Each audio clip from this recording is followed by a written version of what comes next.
So ayan na mga idol. Ito na yung sakahan ng aking pinsan. Ayan. Nagdadirect na sila mga idol. O yung sabog tanim, yung tinatawag. Ayan. So magkatabi lang kami ng sakahan. Yun naman yung akin mga idol. Oh. Yan yung may tubig.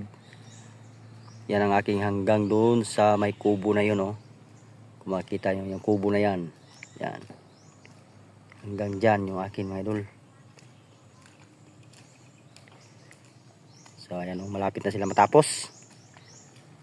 Ayan si Idol Dudoy. Pinsan ng aking pinsan. Tama ba yun? Pinsan ng aking pinsan. So sila yung nagdadirect mga idol. So direct lang ang gamit namin dito. Hindi kami nagtatanim kasi mahal yung